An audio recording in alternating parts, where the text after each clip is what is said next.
Hello, everyone, and welcome to another episode of PR Explored. I'm so happy to be here today with a very special guest. But first, I just want to say that PR Explored is a video podcast where we delve into trends and topics related to public relations. I'm your host, Michelle Garrett. I'm a public relations consultant and writer. And my guest today is Shonali Burke. Hello, Shonali. Hey, Michelle. Hi, Yay. everyone. So excited to have you here. You are, a PR legend. So we are really excited. I know a lot of people when I, shared that you were going to be the guest, we're so, really looking forward to seeing you. So thank you for being here and for spending some time today. It's my pleasure, Michelle. And I'm just so delighted that you and I are chatting after quite a while. Normally, our interactions are email and life gets so busy, we don't get to actually talk. So I just love spending this time with you. Thank you.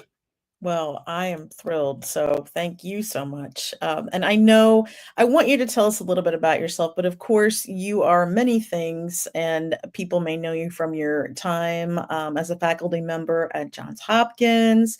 Of course, everybody, I'm sure a lot of people in PR just have followed you on social media. And of course, you coined the term social PR, and now you are kind of heading into a brand new role. And I want you to tell us about that too. But I want to open the floor up to you and just tell us a little bit about your background.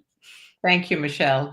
So, for those of you who don't know me, I grew up in India. That's where the first part of my life was. And I trained as an economist. That was my undergrad degree, but I'd always acted.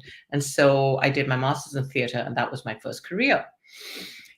When I moved to the States, I segued into PR and marketing, and I started working with a PR agency in San Francisco that specialized in theater PR and marketing. So it was a wonderful transition for me, not just into the country and how to learn how things work in this country, but to stay in touch with an industry and an art form that I love so much. I found that I was really fascinated by how PR tells stories in ways that help people connect better. And that fascination is what drove my career over the next several years, decades on. And what I also became really interested in, and Michelle, this is something you and I share, I got very interested in data and analytics and understanding how to ethically and effectively measure public relations so that we could tie it to business outcomes. So that focus on data-driven storytelling, teaching myself, getting my hands dirty with analytics and metrics was huge for me. Our another legend, as you so kindly said, Katie Payne, is a longtime mentor of mine. I learned, a lot of what I learned in the early days, I learned from Katie. And then fast forward many, many years in, when after working at the ASPCA, after working at agencies, I ran my own business for many years, as you know, when I was also teaching at Johns Hopkins. I had a series of significant life events that saw me take myself off the grid for a while. And I've talked about this before, so it's not a secret. I had two significant bereavements, my husband and my mother. And I was fortunate that I was able to take some time to really kind of figure out how to engage with the world when I was not prepared to do so at all. That saw me going back to school for business analytics, and actually then saw me rejoining the conventional workforce at Arena Stage, which is an iconic and historic nonprofit theater in Washington, D.C. And I shared my origin story with theater to show you how that cycle really came all the way around. And I found that I just loved being back in theater, and that everything that I'd worked and learned about and kept practicing in how to do data driven storytelling to help people connect even better with things that excite them really coalesced to help Arena rebound out of the pandemic.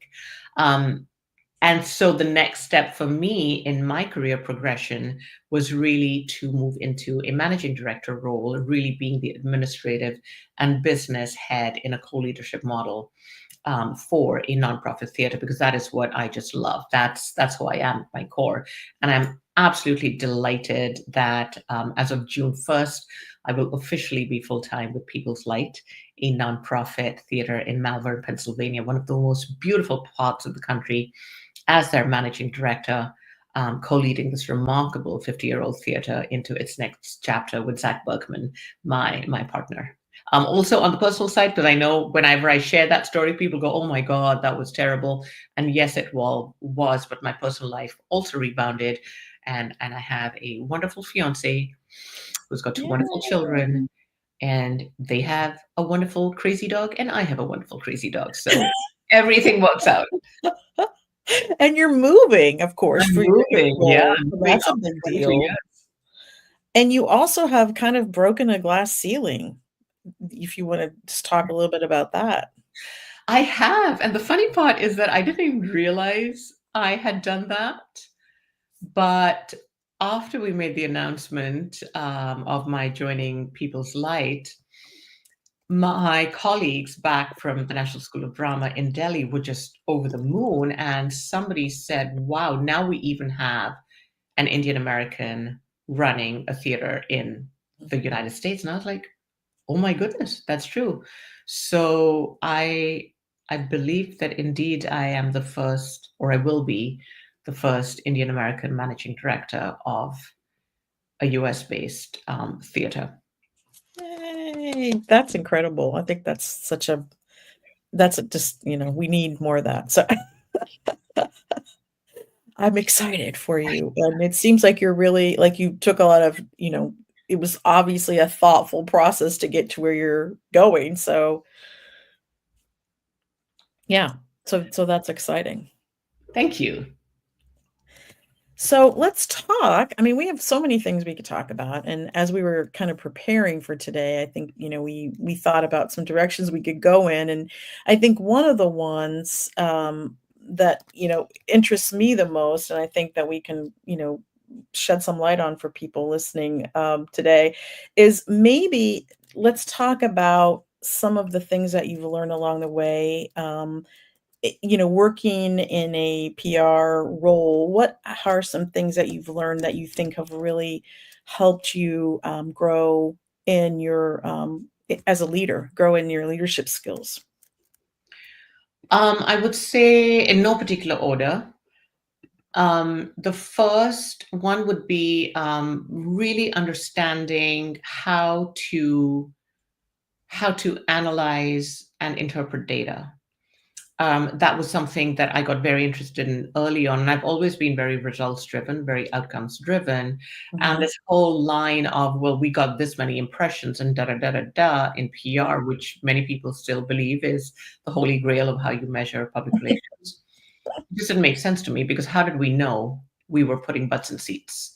Or, at my first agency job, my boss would say, "It's our job to put butts in seats and heads in beds," because we did a lot of entertainment and we did hospitality with some hotels. Nothing about impressions tells you that. And what I love about data is if you look at it and you really take the time to go through it, it will tell you stories. And it's telling you stories of what people like, what they don't like, what is driving them to action, what is driving their path through your website or your purchase path or whatever it is. What are the trends in people renewing subscriptions, for example, at a theater or another subscription-based entity? What are their entry points? What are their exit points? When do they drop off? What are the maps between their ticket buying patterns and their donation patterns, for example? And you can, you would need to customize this obviously for your industry and your area, but it will really tell you these stories. And so then it's our job to take those stories and do even more with them for the betterment of the organization to achieve our goals, to make our work more efficient, to help our staffs and our teams understand what's working and what isn't working and why we're going to go in a certain direction. And then it's also our job to use that data and those data points to tell better stories externally to the range of our stakeholders. So I think PR professionals who are not scared of jumping into the numbers and the data, and that's still a strong fear, though I think it's gotten a little bit lessened in general. I think they will find themselves with an edge, because the storytelling that we do, that is an art. And we work really hard at crafting those messages, those stories, the way we pitch stories to the media or to influencers, content creation, that's a whole art in itself. And Mhm. when you are able to bring those skills together, that's just magic. And my desire to do all of those things without necessarily knowing how it was going to benefit me, I had no clue. No clue that, well, if I do this, I am going to get blank. Never did I think that. What Mhm. I focused on was, if I learn this, I can do my job better, which Mhm. help the company better, our audiences better, the people we are trying to serve.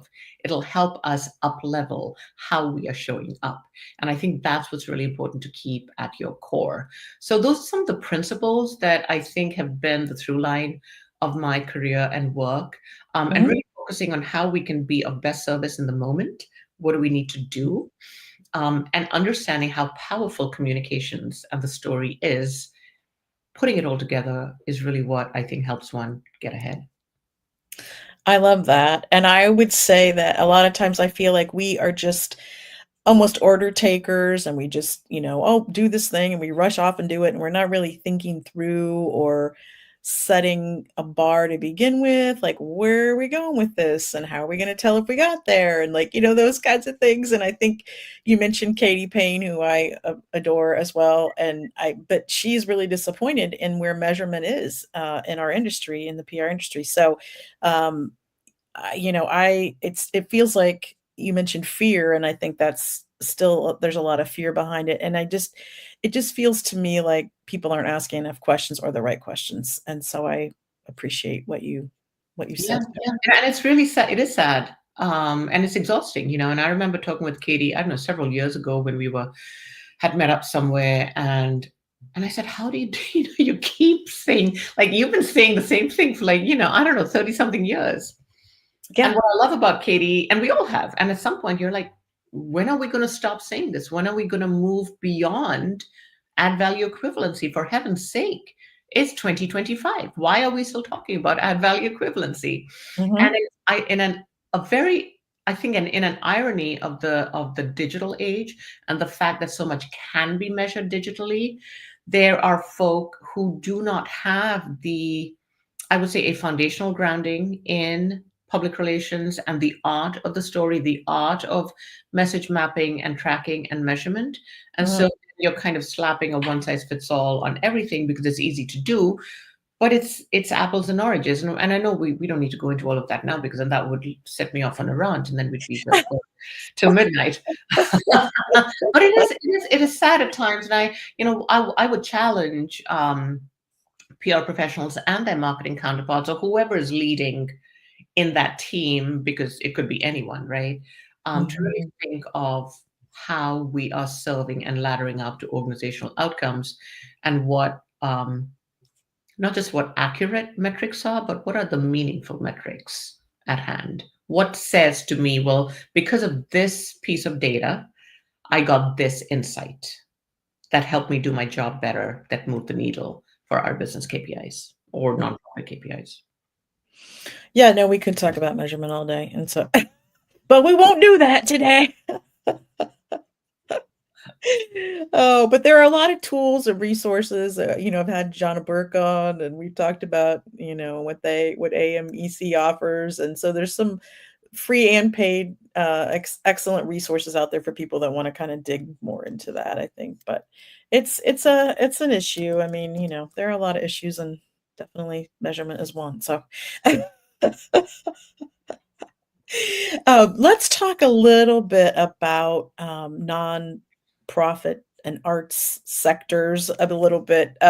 So, how does that differ, do you think, from doing PR for other organizations? Hmm. In my experience, because I moved into the nonprofit world relatively quickly, and my clients, were nonprofit primarily, and then I went to the ASPCA. My experience was that they were actually ahead of the game, because there is a deep consciousness of being responsible with your budget. Not that there is, I don't mean to imply that there isn't at for-profit entities, but when you are a nonprofit, oftentimes you're functioning at a very lean, sometimes a budget, shoestring budget level. Mhm. You're really trying to figure out, well, how do I maximize this? How do I maximize what I have? And certainly at the ASPCA, and I will say that the AA, I think, was very advanced even back then. We're Mhm. talking about almost 20 years ago, because they were very early in Google Analytics and correlating outputs and outcomes. In fact, that was one of the big projects that Katie and I did together. We instituted the measurement program at the A that ended up winning one of the Jack Felton Golden Ruler Awards in the late 2000s. So I think there can be a lot of efficiencies because you're having to figure out how to do this much with this much. And so you look at the digital tools available, the grants available, Google Grants, for example, or of all of the different grants that you can use and marry those insights to propel your earned and your organic and your social content as well, tying that back to better connections for your patrons, for your audiences, for your donors. Mhm. Because it is so outcome driven, I think it's actually helpful to have that background coming from the nonprofit space. I think one of the potential drawbacks of the for-profit space, depending again on where you are, because it could be different if you're in-house or you're an agency or anywhere else, is Mhm. that you again might be more of the order taker than the person Mhm. setting the strategy. And that's why I think you have to really step up for yourself and for your Mhm. team and also for your client and really say, well, help them articulate what they're trying to achieve and what we are collectively trying to achieve together. And I think that's where I found I gained the most satisfaction in my work when we would have these conversations and say, what exactly are we trying to do here? So I think, again, this is a little bit of a generalization, but it's easier sometimes to fall into the land and the patterns of cliches and kind of standard frameworks Mhm. because there are often a few more resources that you could put towards them in the for-profit world in general Mhm. versus the nonprofit world when you may not have as easy access to the kinds of resources that you need. So necessity then becomes the mother of invention. Now it could flip as well. You could have a nonprofit that is not doing any of that and is trying to follow a for-profit framework. Um, and I think what is important in both cases is making sure that you're centering your mission, your vision, Mhm. and your values, and really building everything out from there. Yeah, I think that makes a lot of sense, because always the smaller organizations, the nonprofits, the arts, and so forth, they don't have that giant budget, and they don't have the capacity for waste. I think that we see, in a lot of maybe bigger corporations and things. So not to say, we're being wasteful, but sometimes, Right, it's not intentional, but I think what ironically happens sometimes is that because there's this, we don't have all of this, so let's just do this. So you could stay in the place of very basic metrics. That's Mhm. kind of like 101 that aren't giving you insights, but it's some kind of numbers, some kind of tracking Mhm. that is good enough for a team report, an executive report, a board report, because if we don't also invest in our own learning, in our own growth, then we're not going to know how to expand on that reporting and how to go deeper and how to pull more insights. Um, so it can be a bit of a double-edged sword. Well, I'm always, I work with a lot of smaller companies, and by smaller, I mean like 500 or so employees. But, I've worked with companies as big as Adobe and HP. And I mean, that's a whole different thing because they might have three or four agencies that they work with and uh, any number of campaigns going on at the same time.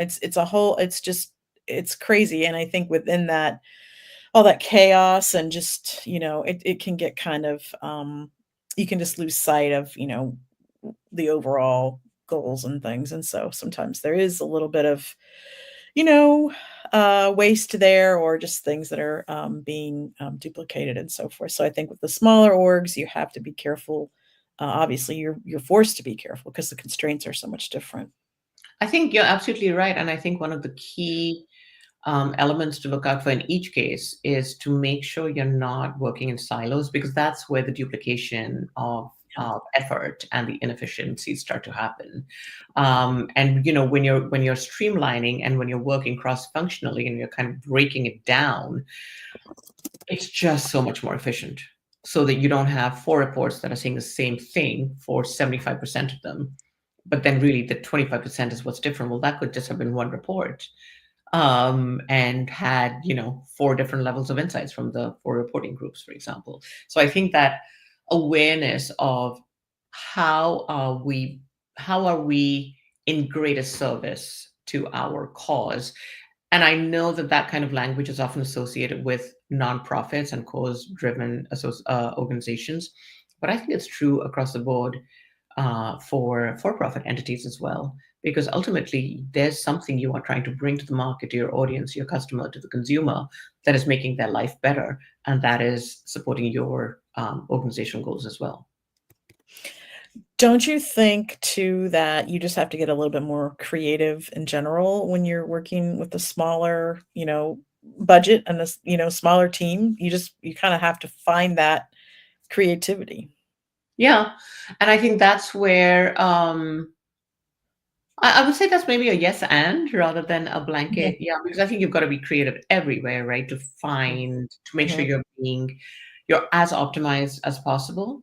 But I think a really good example of this, and you may remember this from when we did it several years ago, was the Blue Key campaign that we did for USA for UNHCR, the UN Refugee Agency. And if you mhm. remember, we were taking this concept that they had developed of a $5 blue key, literally, Yeah. that was in a pin or a pendant this big, and not just selling it to on their website for a revenue generator, because it's a $5 key. How much are you going to make from $5? But Mhm, really more as a way to expand the fold mhm, and introduce people to the organization, introduce it to the mission, build out kind of their community online and offline, and talk about budget strapped. We were very, very lean. At the time I was running my own business. It was me and a couple of my team that we worked on for close to a year on this project. And because there was not a lot of budget to invest in mhm, tools that could have really, helped us and create some fancy stuff, we got very creative and innovative. We really learned how to work Google Analytics. We learned how to work Excel. And what was good about that was not it just gave us the data and confidence to do more of what was working. mhm, But what was key in that success, Michelle, if you remember from back then when we would talk about it, was that we were very consistent in what we were tracking, how we were doing it, and how we were reporting. And I loved that experience. We really were embedded with the in-house team, and we worked extremely efficiently, extremely well in tandem with all of the different um, pieces that were in play. And it was a remarkably successful campaign, achieving the community goals it had, the visibility goals it had, the growing the email list, mhm. partnerships that we put in place all over the country with other aligned causes. So I think for me that was a good example of being on a budget, making Mhm. you be more creative but more effective as well. I mean, I think that's a great example because, it's possible. I think everything has to come together, and it just doesn't always happen, but when it does, it can be really, I don't know if magical is too strong of It a is word, magical. It's magical. but sure, we can use that word about Why a not? little PR. We Just can we sprinkle some can use fairy dust all over the place. it's like I said, it doesn't always happen, but when it does, it can be very fun and rewarding. I think that's the thing about nonprofits that I think is, people forget is that it's very rewarding to do work in a sector that, is actually hopefully helping someone or, promoting something that's, bringing something to humanity versus just trying to sell something. Yes. However, I'm also very happy to buy the things that people sell. I know there's nothing wrong with it, but but I think another question that I would maybe ask is when we talk about the arts and PR and comms in the arts, what are some of the best practices? We kind of touched on that, but you also mentioned about growing your list, and I want to know like how much of a difference can, your PR and comms team make to your audience growth, the engagement of the audience, drawing more people in. Like let's talk about that a little bit. Once you put your frameworks in place and once you have kind of your systems and protocols, it's magic. And we did this when I was at Arena Stage. We went from having almost nothing, nobody, was looking at Google Analytics or anything like that, to really pulling together an efficient and comprehensive reporting and analytical process and system. And particularly with email, because that's something I learned relatively early in my career, where that is where a good chunk of your revenue will come from. If you actually look at the sources and where Mhm, your sale are, especially for nonprofits, I'm going to say it is coming from email. When you look at the kind of the earned revenue, um, that is because you have the opportunity with email that you don't with social media and all of the social outposts that you have, or even if you still maintain your blog or some kind of content home connected mhm, to your website, but you have the opportunity to be invited in to people's homes with an email, because that's mhm, really what it's doing. And so you have the opportunity to really build up a relationship with them. And so if you use your PR skills mapped to the to smart techniques and using and optimizing email systems, because they're very advanced these days and several are very, very affordable. mhm. Having smart pods where you're segmenting and you're having different trigger points and so on, it is remarkable how focusing on maintaining that relationship, but actively bringing in your calls to action on a regular basis, which you Mhm, can ramp up or ramp down depending on where you need to be mhm, in your revenue cycle and where you are in the season, for example, with theater. mhm, It is really remarkable, and consistently we saw when we would look at our weekly reports and analyze everything that had happened, not just for sales of the show that was running, but future sales that were happening. We'll do a retrospective as well. mhm. Consistently, email was the highest driver of that revenue because that's what got people to the website or to click through to make that purchase. Now, Mhm, certainly, the story being compounded and amplified through earned media was remarkable. Every time we had major earned media, there was definitely an increase in visits to our website, people clicking through, and so on. So we learned also to time those. So if we knew that this was going to run or this run, then how quickly can we get out that email that leverages the story, that brings with a level of credibility because it's being reported to you by a trusted source. Yes, right, and trust is important. Yes. And that's gonna segue into a question about AI, because I think, as we were preparing for this, you were talking about AI and how important it is to be human. In fact, um, I think to the trust level and the humanity, I mean, it's all, in AI, it's all a thing. So let's talk about that a little bit. Yeah, this is another one of those, where should I begin and where do I end? Um, I think I won't quote him accurately, but my friend and our friend Jeff Livingston, who is working very deeply and has been, I think, ahead of the curve forever, essentially. He wrote Welcome to the Fifth Estate before anybody was talking about blogging and stuff like that.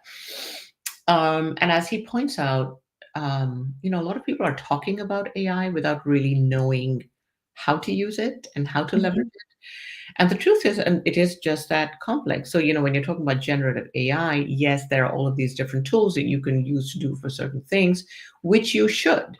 You should use them to make things like research, information gathering, collation of data more efficient. Mm-hmm. And I think most people, because most of us are not data scientists and technology whizzes, that's where the utility is.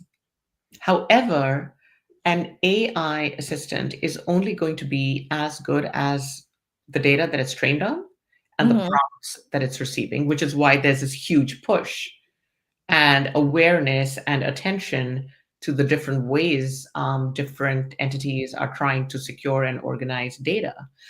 Um, and what is worrisome to me is when that is not done ethically or transparently, because I think with the advent of the technological age, which we didn't even know we were coming into, it's all like, oh, that's right. This was suddenly became the social media age, but we didn't even know Right. that's where we were going. And I Yeah. think all of us got so caught up and entranced by the connectivity that some of these platforms gave us that we didn't pay attention to the Right. small print, and we didn't pay attention to the consequences. Mm-hmm. And I will say for myself, certainly, I think once I realized that, I don't know that it was a conscious decision necessarily, but I knew that that was, I made peace with it because I could either opt out of the Mm-hmm. data age completely, Right. but, or I could be in it, but to be in it, I have to use it. And if I have to use it, then I have to be okay with how my data may be used. That doesn't mean I don't pay attention to it and I'm not scrolling the fine print and I'm not Mhm. making sure that I'm opting out and all of that. And that's what I think most people didn't do, which is why when you had a very big social media platform that shall not be named change its terms of service abruptly, people were up in arms going, oh my God, what are you doing? The fact is they were always doing it. They just made it easier for you to see that they were doing it. Yeah. So I think we are at this point now where that's a lost argument, as it were, and there's no point really going down that road because it's done. We're way beyond that. What I do think is important for people, all of us human beings, to be cognizant of is what what is the intention moving forward? Now that we know to be aware of these things, what do we need to be paying attention to? And I think it is incredibly important for us all to be looking at where are the checks and balances here? What are the ethics behind this and surrounding this? Does that align with my ethical and moral compass? How we are using data, how we are using these platforms, is that in the best service of our organization, of our constituents, of our stakeholders, and of ourselves? And to make sure that when we see something that's not okay, we call it out. Yeah. I mean, I feel like AI just, again, we didn't really, there was no time or thought given into putting any guardrails around it. It just like, the horse is out of the barn and it's like, okay, well now, and I feel like we do have to make a decision, whether or not we're gonna participate. And I feel like we almost don't have a choice. Although I know like my kids who are, 18 and 23 now would say, we're not too keen on AI. So, it's hard because, not everybody is on the same page with it and nor will they be. So I feel like we have to make our own decisions and choices about that. But the ethics around it, the environmental impact. I mean, I feel like we're not really talking about that Yeah, I enough. think that's exactly it. It takes a lot of energy to power these things. Are people paying attention to that? No, So I think and they going get back. mad sometimes when you bring it up. Uh-huh, uh-huh. And I think so. It's what you said earlier. Making sure that we're informed, making sure that we are going back to trusted sources, and who are those trusted sources? Because that's such a bone of contention now. We've entered a world where half the world doesn't trust the other half, and there are alternate realities that people are living in that they are convinced are the true reality. And, I think that is where, to me, making sure that we intentionally support the media channels that we know are engaging in rigorous research and fact-based reporting, because a fact is a fact. It cannot be made up. You can dispute it, but a fact is a fact. Is I think where we as leaders, and at this point maybe elders in the industry, feels weird to say that, but you know what I mean, can really help remind our colleagues and those who are more not as seasoned professionals maybe to say, hey, let's just take a step back, and have we thought about blank, blank, blank? Have we thought about how we are making sure that we've done all of our due diligence here, and that we are, when we are communicating to our stakeholders, whether it's through the media or through our own content or anywhere else, that is verifiable and that we can stand by what we are saying. Yeah. It just forces organizations of all kinds, I think, to just pay more attention to being transparent and being out there, and telling it from their side, and again, not getting maybe caught up in they have to be first to tell their story. They have to be out there, and they have to be responsive, and if anything comes up, they have to be ready to like address it and nip it in the bud, or it can kind of go in a direction. And of course, social media created that situation. And I don't know if you want to talk about social PR at all. I mean, I know that's Sure, kind of sure. something. Well, I love that you remembered that, because I feel like that's, I haven't talked about that in so long. Excuse me. So you'll remember, as I was kind of exploring and developing how I approached holistic PR, and social was very much a part of that. And one thing that I kept running into, both when I was working in the agency world and then in my own business, was clients and organizations treating PR and social like two separate animals. Right. And social meant you were going to, at the time, you were I was the Twitter girl, or I knew how to run a Twitter chat, which of course I did, because I launched Measure PR, and I did that for many years, as you know. But it's so much more, because what the magic, the promise of social, when we all fell in love with it, excuse me, was that we could connect with each other at the click of a mouse, or now at the press of a screen, and you could connect with somebody around the world in a different time zone, in a different culture, and share ideas and conversation in a way that just had not been possible before, because how were you going to make that connection? And to me, that's not something different from what public relations does. If anything, it amplifies it. It makes it possible for you to amplify your storytelling, not just your legacy and your foundational storytelling, but it allows you to amplify your story and give it different layers, connecting with so many different swaths of people and stakeholders in multiple channels. But they have to work in sync, because your PR can't be doing one thing and your social's doing another thing. And which is leading at which time is a strategic decision, which is leading the message, which is leading the story.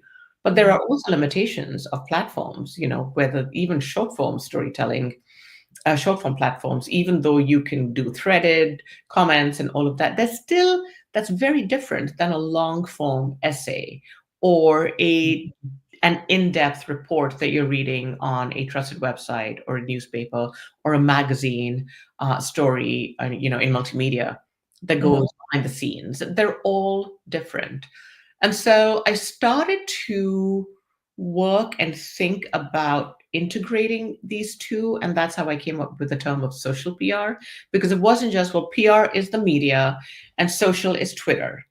It's all working together, and our job as public relations consultants and experts is to do a better job of connecting with our audiences, helping our organizations connect better with our audiences so that we can have those mutually beneficial relationships that is still today in the definition of public relations per PRSA, and continue to build and grow those for the benefit of each.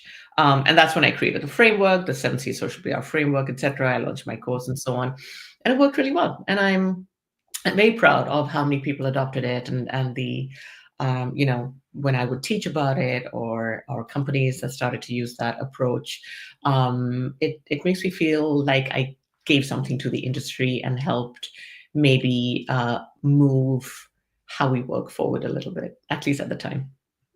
I think absolutely, you did, and, thank you, and I would say I see silos, we were talking about silos a little bit ago between social and PR even now, and I don't understand, why we just can't collaborate because obviously each can help the other, and as you mentioned, sometimes one takes a lead, sometimes another takes a lead. I also think content, belongs in there too, so Yes. those Well, 3, content is what powers it. yeah. Content is what powers it. Well, I think, Michelle, I mean, it comes down to insecurity, lack of trust, and power, right? Because whoever's controlling these things has the power. Yeah. You have Yeah, the well, I decision just power, you have the budgetary power, and that's why these tough wars are, um, they have been going on since time immemorial, and they shall go on.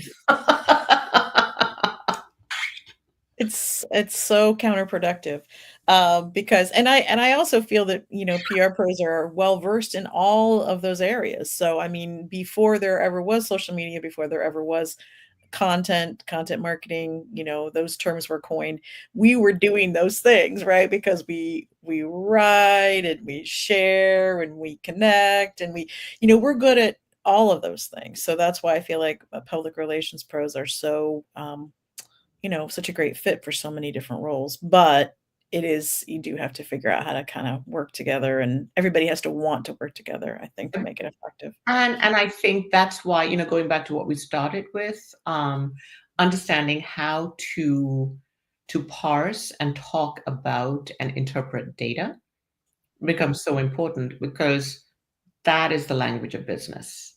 And so for you to advance in your career, particularly if you're ambitious to get to the C level, running a company and so on, if you're not going to speak in the language of business, then that's obviously going to set you back. And that's where, putting aside that fear of numbers, and there's plenty of tutorials. You don't even have to go back to school necessarily. There's some excellent, huge numbers of resources, and good resources available Mhm. for you to teach yourself how to do that, or people you can lean on through trainings. So many excellent PR pros do that, whether they do it individually, they do it through associations, PRSA, IABC, etc. So there's no dearth of resources like there was 20 something years ago. Right. And so I kind of think it's incumbent on everyone to figure out, well, what do I need to learn to do a better job? And that will Well, inevitably take them down the path of data. and I think leaders, we're talking about leadership today. I think leaders need to be open to having that conversation with their PR and comms team, as opposed to just saying, "Well, we want you to show us how many, share how many impressions this press release got or whatever." They have to be. I feel like sometimes it's just, again, it's put down onto the PR and comms team from above, and this is what they provide because this is what leaders are asking for, instead of the leaders having the conversation, having a meeting or having a discussion or being open to that education piece about, this is not really how we do this anymore. Let's talk about what's more effective, or just, offering, just being open to hearing some other solutions or options. Absolutely. Because I find that, is often, it's not necessarily the PR person's, they haven't fallen down in the job. It's not that fear is holding them back. They want to do a better job, but it's just that this is what's come down from above, and this is what Yeah. they have to work with. So I Yeah. feel like the education never stops, but it has to be a two-way street, or otherwise, some leadership doesn't want to hear, what you have to share with them as a PR or comms person. So Yeah. Absolutely. Which actually leads right into the next question, because we see, a lot of leaders would probably benefit from working with their PR person ahead of opening their mouth publicly, right? I mean, because we see them having to clean up a lot of messes. The PR team has to come in and kind of clean up, because we see, I mean, I feel like almost every week now we see, someone from the C-suite from a big company out there just kind of talking off the cuff publicly. Maybe they weren't prepared and didn't know they were going to have to do it, which means maybe they should decline to do it. And I don't know, but we are cleaning up the mess instead of preparing and thinking through, what they should say ahead of, the time when they would be called upon to answer a question or something like that. So let's talk a little bit about what you think, how leaders can kind of lean on their PR team a little bit more effectively than they are. Yeah, I mean, it's I think the root cause of those problems and situations is that it is a very dysfunctional organizational culture. I mean, Mhm, that's the root cause. It's not anything else. It's basically the organization doesn't know how to function effectively and efficiently. When that's been its history. It could have been it grew from something very small, very quickly. mhm, Um, and that has to be changed at the leadership level. But if the leader themselves doesn't recognize it, then how's it going to change? You're right. probably not going to have a coup where, the staff rise up and force you out. So it's just going to be in that cycle of dysfunction. So I suppose one way to start to address that would be when a lot of leadership will go through, MBA programs and so on, is Mhm, for leadership and organizational dynamics and the importance of communication and organizational communication to really be a much more substantive part of the curriculum. And I honestly can't speak to the first two, but in terms of how well they are or aren't addressed, I think mhm, there's a lot of awareness around leadership, coaching, and so on. But my experience of non-communication programs at whatever level, including graduate, if they are not in an MA comms, for example, then the communication piece is not really addressed. And I mhm, think it has to be, because those are the executives who are stepping into leadership roles. mhm, Those are the people who will enhance or change the company culture. mhm, Those are the people who will say, this is how we function. Here's how we all come together. Here's how I want us to come together in service of our mission, our customers, our audiences. But if they don't even have that awareness, how are they going to do it? And the only place they are going to learn is either from their mentors, if they were lucky enough, moving mhm. up in their career, um, and or in school. 9 times out of 10, most people are not going to be looking elsewhere. I don't think people are that self-aware that they'll go, oh, wow, this is really kind of, an area in which I could improve. Who can I find to help me with that? I don't think that's most people. And I do Yeah, think, however, that once you are put into that mode of growth, then that is encouraged and you become more self aware. But you can't go from 0 to 75 without those stepping stones in between. Does that make sense? mhm.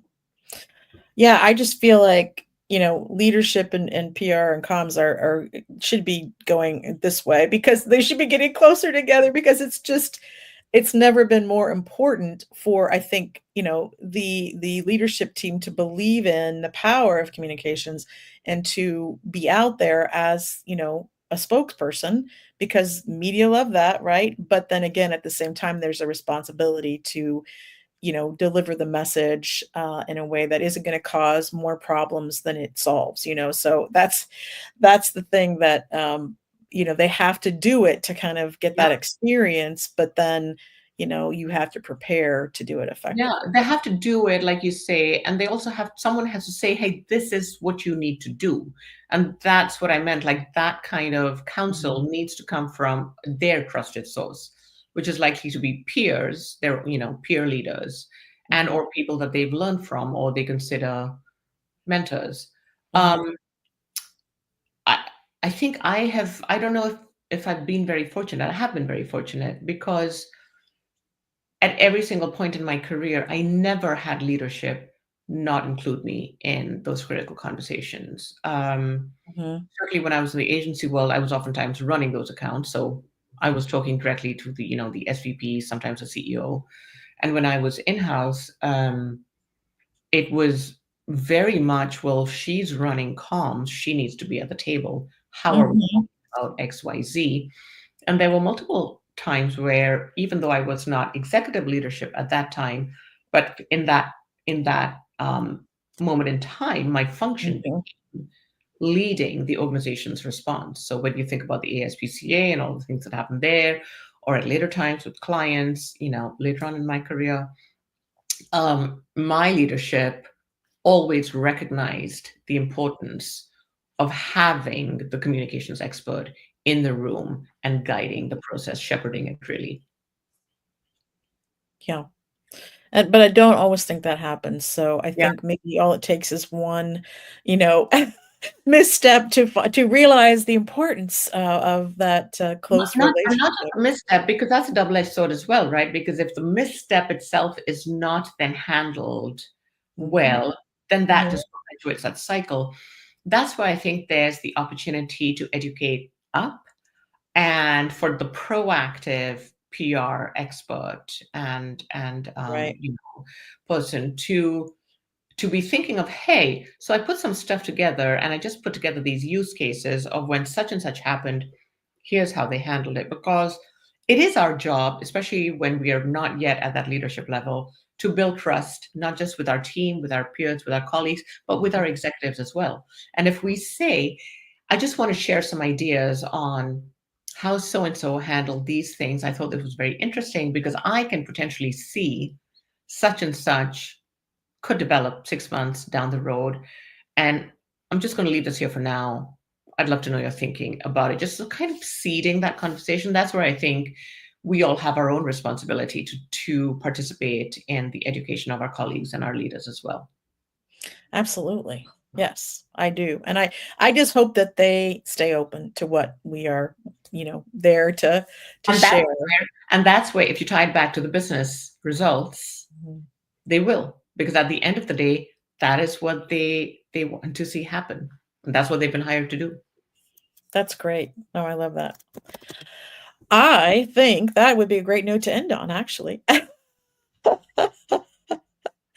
Because we are almost out of time, but, I can't thank you enough, Shonali. This has been such a great conversation, and I'm so grateful for your time.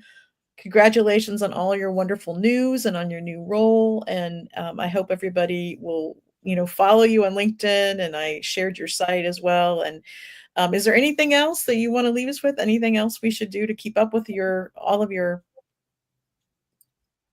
My goings on. Michelle, thank you so much for having me. I'm so glad it worked out, and it's been just such a delight to talk with you. You know that however I can support you and be of service, I always will. And thank you also to everybody who joined now or later. I hope I've been able to help you in some way. You're always welcome to shoot me a note through LinkedIn, through the form on my website. If there's an idea you have or something you want to brainstorm with, I do a lot of, kind of offline mentoring and stuff. So I'm always happy to chat with professionals and people seeking advice.